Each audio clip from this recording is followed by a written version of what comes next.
बिस्मिल्लाहिर्रहमानिर्रहीम। अस्सलाम वालेकुम।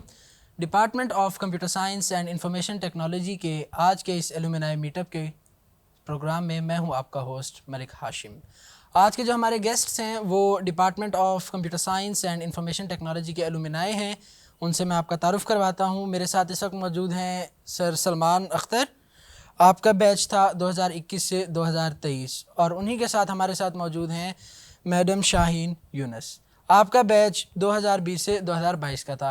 आज हम इनसे बहुत ही दिलचस्प सवालात करेंगे और जानेंगे कि एकेडमिक करियर से लेके इनकी प्रैक्टिकल लाइफ का सफ़र कैसा रहा, इन्होंने क्या कुछ एक्सपीरियंस किया और कौन सी मुश्किलात का इन्हें सामना करना पड़ा। अस्सलाम वालेकुम सर, कैसे हैं आप? ठीक हैं। अस्सलाम वालेकुम। सलमान साहब, मैं आपसे पूछना चाहूँगा कि आपने आईएसपी का ही इंतखाब क्यों किया जबकि मार्केट में इतने सारे इंस्टीट्यूट्स अवेलेबल थे? बिस्मिल्लाहिर्रहमानिर्रहीम, इय्याका नअबुदु व इय्याका नस्तईन। इसके अंदर थोड़ी सी मैं आपको स्टोरी बताता हूँ कि आईएसपी में क्यों आया। मैंने अपना एडीपी जो किया था यूनिवर्सिटी ऑफ लाहौर से किया। उसके बाद फिर मेरा जो आगे का सिस्टम था वो मेरा पाकिस्तान की टॉप यूनिवर्सिटीज़ में एडमिशन हो गया, जिसके अंदर वो कायद आज़म यूनिवर्सिटी थी। तो वो दिन चल रहे थे कोरोना के दिनों में वहाँ पे ना सर्वाइव करना बहुत मुश्किल हो गया। ऑन ऑफ चलता रहा, जिसकी वजह से मुझे बड़ी परेशानी हो रही थी फाइनेंशियली भी और दूसरी भी। फिर मैं इधर का था, साउथ पंजाब का, तो उस लिए मुझे वहाँ से अपना सेमेस्टर फ्रीज़ कराना पड़ा। मुझे बहुत तंगी हो रही थी। फिर मैंने यहाँ पे आके सर्च करना शुरू किया कि मुझे अपने एरिया में कौन सी अच्छी यूनिवर्सिटी अवेलेबल, क्योंकि मैंने उससे पहले बहुत अच्छी देखी हुई थी, लाहौर वाली भी देखी हुई थी और इस्लामाबाद वाली भी। और उस क्राइटेरिया पे पूरा उतरने के लिए भी मुझे बहुत सारा सर्च करना पड़ा। फिर मैं यहाँ से देखता रहा काफ़ी सारी यूनिवर्सिटी। जब मैंने फिर आईएसपी को देखा, उस नज़र से नहीं देखा कि क्या हिसाब है क्या नहीं है, मैंने इस वे में देखा कि पढ़ाई, क्योंकि मैं उस माहौल से पढ़ के आया था। तो फिर जब मैं आया, यहाँ पे टीचर्स से मुलाकात हुई मेरी, जहाँ पे वहाँ नहीं, मैं एडमिशन ऑफिस में नहीं गया, एडमिशन ऑफिसर सीधा टीचर्स के पास गया, एचओडी के पास गया। उन्होंने मुझे बताया कि हमारा ये पोर्टफोलियो, ये चीज़ें इस तरह।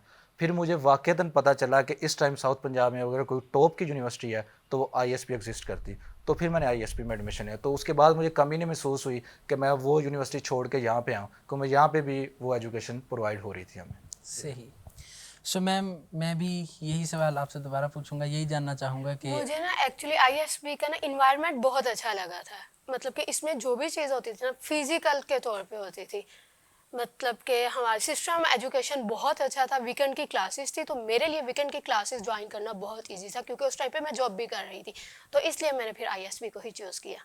सलमान साहब, आपका आईएसपी में कोई ऐसा यादगार लम्हा जो आप हमारे साथ शेयर करना चाहें? जी, आईएसपी में बहुत सारे यादगार लम्हात हैं, बहुत सारे हैं। बहुत अच्छा यहाँ पे रिलेशन रहा है टीचर्स के साथ, स्टूडेंट्स के साथ। लेकिन इसके अंदर जो सबसे मेरा यादगार लम्हा है, जिसके अंदर मैंने बहुत कुछ सीखा, आईएसपी में हमने लास्ट टाइम डिनर करवाया था अपने सीनियर्स को, जिसके अंदर मुझे इवेंट मैनेजमेंट जो मैंने सीखी, जो एक्स्ट्रा स्किल था, जिसके अंदर मेरे टीचर्स ने मेरे सपोर्ट किया, उन्होंने मेरे पे कॉन्फिडेंस का ज़ाहिर किया फुल कि आपने करना है जो करना है, जिसकी वजह से मेरे लिए वो ज़िंदगी का लम्हा था कि मैं छोटे से माहौल से निकला था। को बड़ा एक प्लेटफॉर्म था, डीएचए के अंदर इवेंट है, वो सारी चीज़ें मैनेज करना, समझाना, रिहर्सल्स करवाना, सबको गाइड करना, हर चीज़ देखना।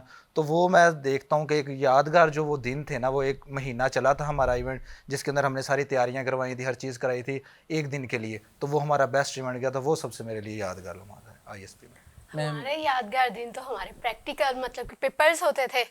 पेपर्स में हमारे टीचर्स बहुत हेल्प करते थे। तो यादगार टीचर्स के साथ पेपर्स के लिए मतलब कि प्रॉपर गाइड करते थे हमें।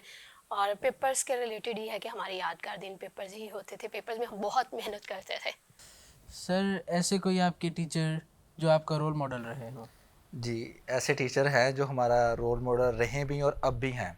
उसकी वजह है कि मैं जब पढ़ रहा था तो मुझे ना कुछ करना था अपनी लाइफ को मेंटेन करने के लिए, कि मैं अब घर वालों पे बोझ नहीं बनना चाहता था। तो मैं टीचर्स के साथ अक्सर डिस्कस करता था कि सर क्या करें क्या ना करें, हर टीचर के साथ जो भी थे। तो वहाँ पे मुझे मिले थे सर कासिम नियाज साहब, अभी भी हमारे टीचर मौजूद हैं आईएएस में। तो उन्होंने मुझे एक स्ट्रक्चर ड्रॉ करके दिया, कहते अगर आप कुछ करना चाहते हो तो ये वाली सारी पैरामीटर इन्हें फॉलो करो, कुछ ना कुछ आपको पता चल जाएगा आप किस चीज़ के अंदर हो, क्या आपका इंटरेस्ट है। मुझे तो पहले ये भी नहीं पता चला था मेरा इंटरेस्ट क्या है। उस चीज़ के ऊपर। तो मेरे लिए मेरे रोल मॉडल वो हैं जिन्होंने मुझे जो भी कुछ गाइड किया, समझाया। आज मैं इस काबिल हूँ कि मैं यहाँ बैठ के अपनी यूनिवर्सिटी में आपको अपनी सक्सेस स्टोरी बता रहा हूँ, तो वो सर कासिम। मैम, आपके कोई ऐसे टीचर जो आपका रोल मॉडल रहे हों या अब भी आप उन्हें अपनी लाइफ में एज एन आइडियल लेकर आगे मूव ऑन कर रही हैं? सीएस में वैसे तो माशाल्लाह से सारे टीचर्स ही बहुत अच्छे हैं, लेकिन सर असद लतीफ़, सर इमरान अली बहुत अच्छे हैं। तो सर असद ने प्रॉपर गाइड किया है, तो उन्हीं की वजह से मैं आज इस स्टेज पे बैठी हूँ कि आपसे मीटअप के लिए। सलमान साहब, मैं आपसे अगला सवाल पूछूंगा कि आप किस तरह से एकेडमिक करियर से आप अपने प्रैक्टिकल करियर में आए? आपने क्या डिसाइड किया कि आप जॉब के थ्रू अर्न करेंगे? आपने अपने लिए सेल्फ अर्निंग मोड चूज़ किया? किस तरह से आप अपनी प्रैक्टिकल लाइफ में आए? ये बड़ी एक दुख भरी कहानी है। जब हम पास आउट हो रहे होते हैं ना, एक ही दिन के अंदर ज़िंदगी चेंज हो जाती है। जब डिग्री मिलती है ना, या आपका लास्ट पेपर होता है, पहले वाली ज़िंदगी और होती है, सब कुछ चल रहा है आपका सही। जब डिग्री मिल गई उसके बाद अब आपने कुछ करके दिखाना है, तो वो वाला जो लम्हात होते हैं ना, उसके लिए आपने उसकी तैयारी पहले करनी है। तो मेरे वाले केस के अंदर अल्लाह का बहुत बहुत शुक्र है कि मैं टाइम से लग गया था चीज़ों के ऊपर। मेरा भी आखिरी पेपर था, पेपर से 2 दिन पहले मेरा एक सॉफ्टवेयर हाउस के अंदर इंटरव्यू हो चुका था और उन्होंने मुझे रख लिया था as a junior SEO expert.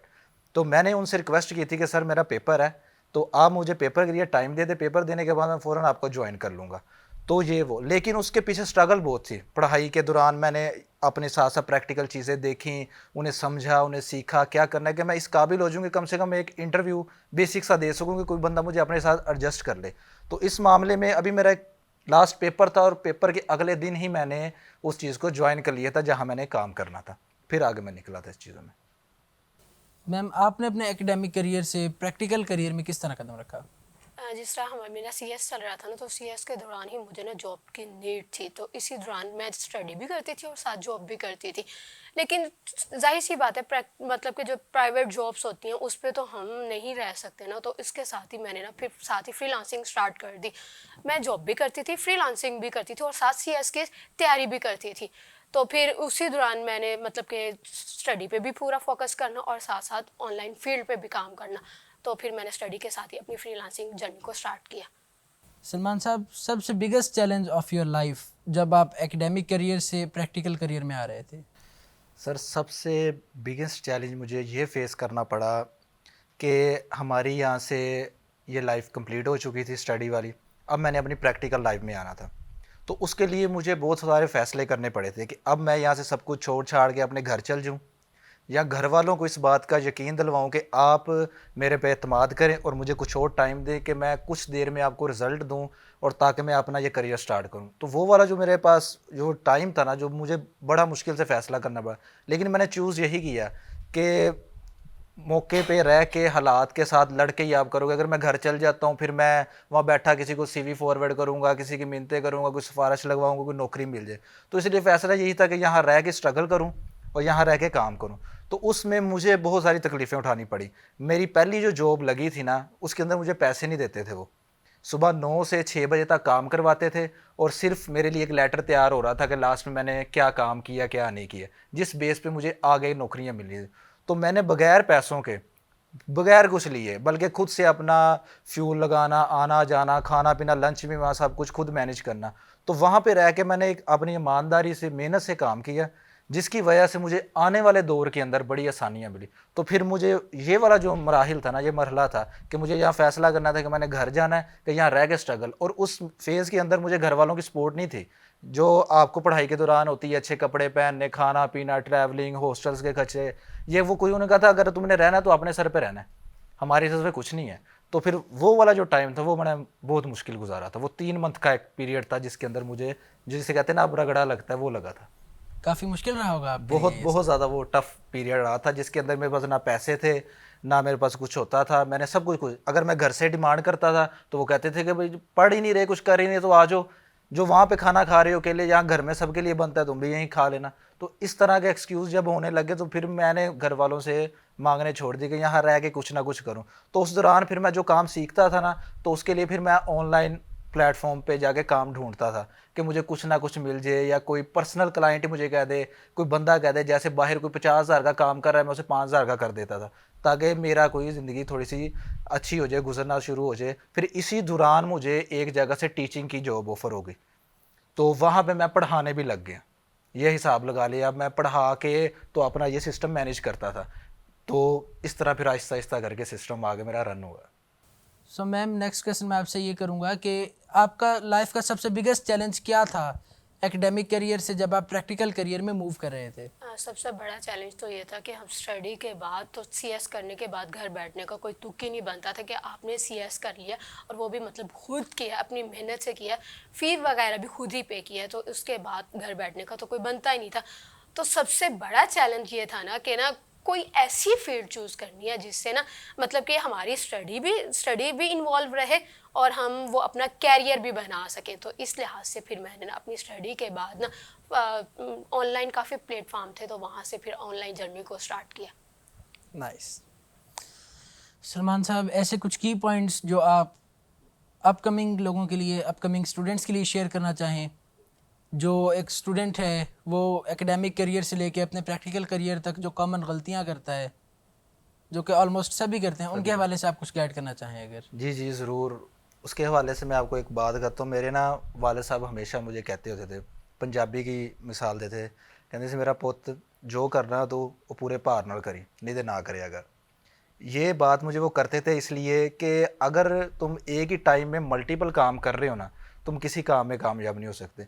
अगर पढ़ रहे हो ना तो फिर उसे ऐसे पढ़ो कि कोई नहीं पढ़ता। अगर आवारागर्दी कर रहे हो तो फिर ऐसे करो कि कोई नहीं करके दिखाता। तो फिर जब मुझे ये बात समझ लगी ना, फिर मैंने पढ़ना स्टार्ट कर दिया कि भाई मैंने पढ़ना ही है। एफएससी में मेरे इतने मार्क्स थे कि मेरा किसी यूनिवर्सिटी एडमिशन नहीं हो रहा था, मेरे सारे दोस्तों का हो गया था। उसके बाद फिर मैंने सोच लिया कि अब आगे जो पढ़ना है ना तो इस तरह पढ़ना है कि कोई ना पढ़ाओ। उसके बाद फिर मैंने एडीपी की, उसके बाद यहाँ से एमसीएस किया, तो मैंने अपने उस सेशन में भी इस सेशन में भी टॉप किया, वहाँ पे भी किया, यहाँ पे भी किया। अब मैं जो आपको की पॉइंट्स बताता हूँ जो मेरे आने वाले बहन भाइयों के लिए बड़ी ज़रूरी चीज़। अगर वो यूनिवर्सिटी में आते हैं ना तो फर्स्ट प्रायोरिटी उनका पढ़ना है, यहाँ पे पढ़ें, बाकी काम बाद में। अगर यहाँ रह के वो नंबर लेंगे ना, उसके बाद इंजॉय करेंगे, उन्हें बड़ा अच्छा लगेगा। अगर सिर्फ इंजॉय करेंगे, नंबर नहीं लेंगे, सप्लियाँ लेंगे, अटेंडेंस कम होगी, सिर्फ पास होंगे, तो कोई ज़िंदगी नहीं है। आगे आपने जाना है, नो डाउट प्रैक्टिकल आता हो तो आपको नौकरी मिलती, लेकिन प्रैक्टिकल नौकरी तब मिलेगी जब आपका रिकॉर्ड उनके सामने आएगा, फिर ही इंटरव्यू की कॉल आएगी। जब आपके रिकॉर्ड में ही नहीं कोई चीज़ होगी तो आपको कैसे बुलाएंगे? तो इसलिए अगर आपने कुछ करना है तो उसके लिए आप अपना 100% दें। अगर आपने यहाँ पे पढ़ने आ रहे हो तो 100% दो पढ़ने के लिए। ये ना सोचो कि इसके बाद क्या है, वो छोड़ दो, वो आगे के फैसले अल्लाह ताला ने खुद आपके लिए किए हुए हैं। उन्होंने आपको मेहनत देखनी है अल्लाह ने, कि मेहनत कितनी कर रहे हो मौके पे। अगर आप यहाँ बैठ के मेहनत कर रहे हो ना तो आपको अच्छे रिजल्ट मिलेंगे। अगर आप यहाँ पे इंजॉय कर रहे हो और थोड़ा थोड़ा पढ़ रहे हो और एंड में ये भी कह रहे हो कि साथ यार मैंने पढ़ लिया, कोई नौकरी नहीं है, पाकिस्तान में कोई हालात नहीं, आप अपना बैकग्राउंड तो देखो, आपने मेहनत की है। अगर आप मेहनत करते हो तो आपको नौकरी मिलेगी। मैंने ऐसे ऐसे अपने साथ लोग देखे हैं जिन्हें बात नहीं करनी आती थी और उन्होंने मेहनत की है, और आज अल्हम्दुलिल्लाह वो मेरे से भी ज़्यादा अच्छी पोस्ट पे बैठे हुए हैं, अच्छे काम कर रहे हैं और बहुत ज़्यादा अर्न कर रहे हैं। और मैंने वो भी देखे हैं जो यहाँ सारा दिन हम उन्हें अपना रोल मॉडल समझते हैं, ये गाड़ी में आ रहे हैं, अच्छे कपड़े पहने, अच्छा मोबाइल है, ये कैसी ज़िंदगी ऐसी होनी चाहिए।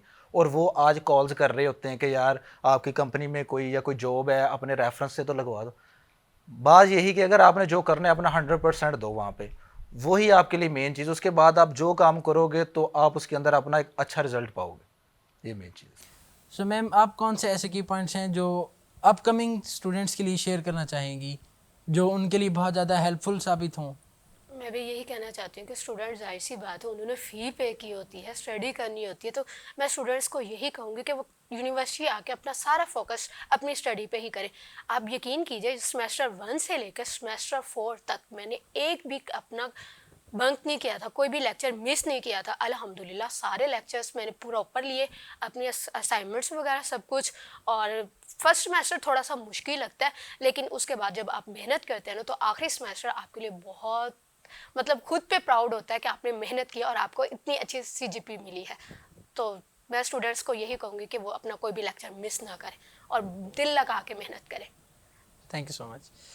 सलमान साहब, आपने किस तरह अपना प्रैक्टिकल करियर स्टार्ट किया और अपनी फील्ड को किस तरह से आपने चूज़ किया? जी, मैं इसके हवाले से आपको बताता हूँ कि जब मैं यूनिवर्सिटी के अंदर था ना, तो बहुत सारे सब्जेक्ट हमें पढ़ने को मिलते हैं। बहुत ज़्यादा चीज़ें होती हैं। उसके अंदर से आपने कुछ 1-2 चूज़ करने होते हैं जिसके बाद आप आगे जाते हो। तो मुझे हमेशा से ना डिजिटल मार्केटिंग का बहुत शौक़ था। मुझे खुद से शौक़ था कि ये करनी है चीज़ें, नहीं कि मैं उसके बारे में सर्च आउट करता था कि मेरी एक वेबसाइट हो, मैंने ये काम करना है, उसके ऊपर ब्लॉगिंग करनी है, मैंने ये करना है। उसके लिए फिर मैंने सोचा कि वेबसाइट हो तो वेबसाइट को बनाना ही सीखा जाए। तो फिर यहाँ पे सब्जेक्ट हमें पढ़ाते होते थे, जावास्क्रिप्ट पढ़ाई, पीएचपी पढ़ाई, एचटीएमएल सीएसएस का इंट्रोडक्शन दिया। इसके बारे में फिर मैंने वर्डप्रेस के कस्टमाइजेशन सीखी। फिर मुझे इंटर्नशिप भी पहले इसी चीज़ में ऑफ़र हो गई कि एसईओ में। एसईओ में आपको इंटर्नशिप जब ऑफ़र होती है तो अब एज ए एसईओ एक्सपर्ट आपको टेक्निकल एसईओ भी आना चाहिए, जिसके अंदर आपको वेबसाइट के बारे में हर चीज़ पता होनी चाहिए। तो फिर जो मेरा पहला स्ट्रगल था ना, तो इसी चीज़ के अंदर था कि मैं अपने ये जो मैंने एकेडमिक अपने करियर के अंदर जो चीज़ें पढ़ी हैं, इन्हें इम्प्लीमेंट करके अपनी आगे वाले करियर को सिक्योर करूं, फ्यूचर को आगे लेके बढ़ूं। तो फिर पहला मैंने स्टार्ट यहाँ से लिया। उसके बाद फिर आहिस्ता आहिस्ता मैंने एक कंपनी ज्वाइन की डिजिटल ट्रैक्स के नाम से, जो मैं वहाँ पे भी हूँ, और उसका मैं अब मैनेजिंग डायरेक्टर बन चुका हूँ, जहाँ पे मैंने as a SEO expert start की। फिर इस तरह मेरा सिस्टम आगे बढ़ता रहा। फिर मैंने एक और कंपनी ज्वाइन कर ली। एट अ टाइम मैं 3 कंपनीज़ के साथ काम कर रहा हूँ, और फिर मेरे साथ पर्सनल क्लाइंट अलग है। फिर उसके बाद भी अगर कोई टाइम बच जाता है तो फिर मैं ऑनलाइन मोड पर जाके कोई क्लाइंट ले लेता हूँ। लेकिन बात करने का पर्पस ये है कि अगर आपको कोई काम आता है तो फिर आपको कोई गिले शिकवे नहीं आपके पीछे रहते कि यार कोई काम ही नहीं है हमारे पास। फिर आपको खुद एक्सक्यूज़ करना पड़ता है, सर सॉरी अवेलेबल नहीं हूँ मैं। तो ये चीज़ें आपके पास हैं। सही। मैम, आपने किस तरह अपनी फ़ील्ड को चूज़ किया? आप किस तरह से ऑनलाइन अर्निंग की फ़ील्ड में दाखिल हुए? बिल्कुल इसी तरह मुझे ना इंटरेस्ट है, जिस तरह हमें सर पढ़ाते थे ना प्रोग्रामिंग, तो मुझे भी ना ऑनलाइन फील्ड में ना डिजिटल मार्केटिंग और ई कॉमर्स का बहुत शौक था। तो मैंने इन प्लेटफॉर्म पे ना काम किया। वर्डप्रेस को कैसे कस्टमाइज़ करते हैं, शॉपिफाई पे कैसे स्टोर्स वगैरह बनाते हैं। तो मेरी जो बेसिक थी ना वो प्रोग्रामिंग से लेकर फिर मैंने अपनी ऑनलाइन फील्ड को स्टार्ट किया। बहुत शुक्रिया। सलमान साहब, ऐसी कौन सी कॉमन मिस्टेक्स हैं जो आम तौर पर कोई भी नौजवान प्रैक्टिकल फील्ड में दाखिल होते हुए करता है? सर सबसे कॉमन जो मिस्टेक है ना, जो हमने भी की है, अपनी गलतियों से आपको बता रहे हैं, जो टाइम ज़ाया किया मैंने आज। आप जब यूनिवर्सिटी के अंदर एंटर होते हो ना, तो आपको 1 साल लग जाता है समझने के लिए कि यूनिवर्सिटी है क्या, पढ़ना क्या है, करना क्या है।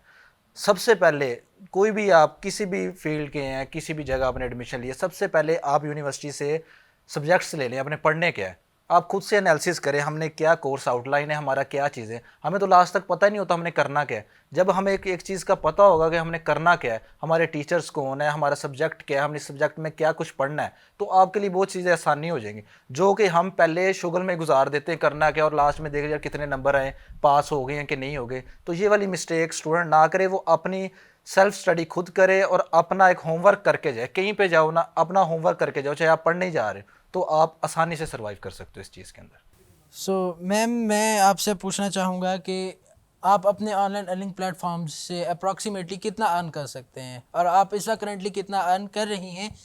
और ये मैं इसलिए पूछ रहा हूँ कि अपकमिंग स्टूडेंट्स के लिए एक मोटिवेशन होगी। अच्छा, ये ऑनलाइन जो फील्ड होती है ना, इसको ना इजी नहीं लेना चाहिए, क्योंकि इस पे बहुत ज़्यादा मेहनत करनी पड़ती है। आई थिंक सो मैंने 20 घंटे ना मेहनत की है, तो उसके बाद ही मुझे अब इतनी ज़्यादा स्ट्रगल करने के बाद ना उसका सिला मिल रहा है। तो ऑनलाइन फील्ड में अब मैं जो अर्निंग कर रही हूँ ना, तो मंथली मेरी $500 तक की हो जाती है।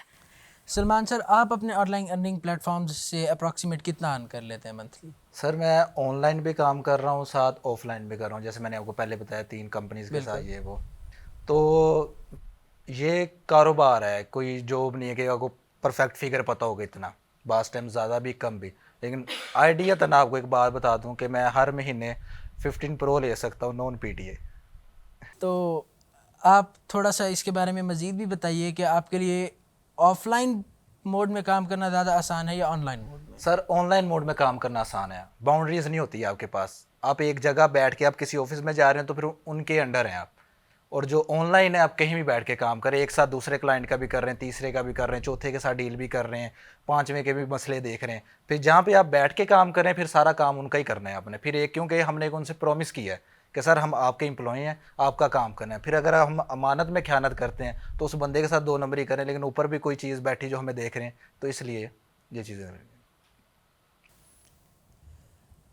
मैम, आपकी तरफ मैं बढ़ूंगा और आपसे अब मेरा सवाल है कि मार्केट के अंदर एक न्यू कमर के लिए सर्वाइवल किस तरह पॉसिबल है? अच्छा, मार्केट के अंदर ना जो न्यू कमर्स है ना, उनको मतलब पता नहीं होता कि हमने एग्जैक्ट डोमेन कौन सी सेलेक्ट करनी है। तो उनको जो जिस चीज़ में इंटरेस्ट होती है ना, वो वाली अपनी डोमेन सेलेक्ट करें और उस पर बहुत ज़्यादा मेहनत करें। फिर वो उस मतलब कि जो उन्होंने CS में पढ़ा होता है ना, वही वाली डोमेन को आगे अपने कैरियर बनाएं और उस पर फिर वो स्ट्रगल करें, तो उसका सिला उससे ज़रूर मिलेगा। तो सलमान सर, आपके पॉइंट ऑफ व्यू में ऐसी क्या चीज़ें हैं जिसकी वजह से मार्केट में एक न्यू कमर सर्वाइव कर सकता है? सर मार्केट में जो न्यू कमर है ना, सबसे पहले उसे एक चीज़ समझनी पड़ेगी कि वो जिस जॉब के लिए अप्लाई कर रहा है, क्या उसके पास वो स्किल्स हैं, क्या उसके पास वैसी CV मेंटेन है। हमारा इशू ये आता है कि हमने एक जर्नल CV बना लेते हैं। कहीं पुलिस की नौकरी आ रही वहाँ भी दे रहे हैं, कि डिजिटल मार्केटिंग की नौकरी वहाँ भी दे रहे हैं, कि हॉस्पिटल में नौकरी वहाँ भी दे रहे हैं, ऑफिस वर्क है वहाँ भी दे रहे हैं। अगर आप जॉब की रिक्वायरमेंट नहीं पढ़ते, आपको एक जॉब मिल रही है डिजिटल मार्केटिंग की, आपकी CV के अंदर डिजिटल मार्केटिंग के अकॉर्डिंग बात ही नहीं है, स्किल्स ही नहीं, एक्सपर्टीज़ नहीं, एक्सपीरियंस ही नहीं है, तो कैसे वो आपको बुलाएगा? 90% CVs वहीं से रिजेक्ट हो जाती हैं। तो हमारे न्यू कमर को कॉल्स ही नहीं आती, कहते हमने CV सबमिट करी, मैं कॉल नहीं। कॉल आपको क्यों आए? आपने जॉब के अकॉर्डिंग अपनी CV सबमिट करवाई है। तो जो बंदा CVs को देख रहा है, जिस HR ने आपको कॉल करनी है, उसके पीछे भी तो कुछ चीज़ है, उसने भी तो चीज़ें आपकी मैनेज करके कॉल करनी है। तो ये वाला जो मेन चीज़ है ना, जो हमारे न्यू कमर्स को सीखनी चाहिए, कि जिस जॉब के लिए जा रहे हो ना, उसका होमवर्क करके जाओ। आपके पेपर से लेके आपकी फिजिकल हर चीज़ आपको उस जॉब के बारे में नज़र आए, तो आप कोई 90% केस आप वहाँ पे पास आउट हो गए। कोई 10% है जो बंदे नहीं होंगे। तो इसलिए ये चीज़ को आप ज़रूर इम्प्लीमेंट करें चीज़ों को। इसी चीज़ को कंटिन्यू करते हुए मैं आपसे पूछूंगा कि एज एन अलुमनाई आप इस इंस्टीट्यूट के लिए और इस डिपार्टमेंट के लिए क्या कर सकते हैं जिसकी वजह से आज आप इस स्टेज पर हैं? सर डिपार्टमेंट के लिए हम 24 घंटे हाजिर हैं। डिपार्टमेंट की वजह से आज हम इस मुकाम पे हैं कि हम जाके काम कर रहे हैं, अपने काम को पूरी दुनिया में दिखा रहे हैं। और आपसे मैं बात कर रहा हूँ, एक कैमरे के सामने बैठा हूँ, ये भी मेरी डिपार्टमेंट की बदौलत है। तो डिपार्टमेंट के लिए मल्टीपल खिदमात हम दे सकते हैं। डिपार्टमेंट हमें कहे कि हमारे बच्चे हैं, आप इन्हें गाइड करें, आप जिस स्ट्रगल से गुजरें इन्हें समझाएं, इन्हें ना वो पेन लेनी पड़े। डिपार्टमेंट कहे कि आप आएँ हमारे पास, इन्हें अपने सॉफ्टवेयर हाउसेज़ का विज़िट करवाएं, वहाँ पे इन्हें प्रैक्टिकल बताएं। जो डिपार्टमेंट के हम उनके लिए उस चीज़ के लिए फ़ौरन हाजिर हैं। 24 घंटे में हमारे डिपार्टमेंट में से कोई स्टूडेंट कॉल कर दे, मेरा कोई बहन भाई मुझे कॉल करे, मैं 24 घंटे अवेलेबल हूँ। कोई मैसेज करे, कोई मसला है गाइड करने के लिए। तो हम आगे भी पूरी ज़िंदगी अपने डिपार्टमेंट के साथ गुजारेंगे, अलुमिनाई के साथ अटैच हैं। तो हम हाजिर हैं हर वक्त अपने डिपार्टमेंट के लिए। मैम, आप एज एन अलुमनाई क्या कर सकती हैं अपने डिपार्टमेंट के लिए और अपने इस इंस्टीट्यूट के लिए? डिपार्टमेंट के लिए तो बिल्कुल 24 घंटे ही तैयार हैं। डिपार्टमेंट हमें जिस टाइम भी कहेगा हम उसी टाइम हाजिर हैं। न्यू स्टूडेंट्स को गाइड करेंगे, जिस जिस चीज़ में उन्हें मुश्किल आ रही प्रॉपर गाइड करेंगे। अगर उन्हें कुछ भी सीखना है, कुछ भी समझना है, तो वो कॉल करें, तो हम बिल्कुल हाजिर हैं उनके लिए। सर सलमान अख्तर, मैम शाहीन यूनस, आप दोनों का बहुत बहुत शुक्रिया। आपने अपने कीमती टाइम में से मेरे लिए कुछ लम्हात निकाले। अल्लाह ताला आप लोगों को मज़ीद कामयाबियाँ अता फरमाए। सो व्यूअर्स, आज के हमारे इस एलुमनाई मीटअप के प्रोग्राम में हमने शाहीन यूनस और सलमान अख्तर से एक बहुत ही दिलचस्प गुफ्तगू की और इनसे इनकी सक्सेस स्टोरी के बारे में जाना। इंशाल्लाह आप लोगों से एक नए एपिसोड में मुलाकात होगी। तब तक के लिए मुझे इजाज़त। अल्लाह हामिद नासिर।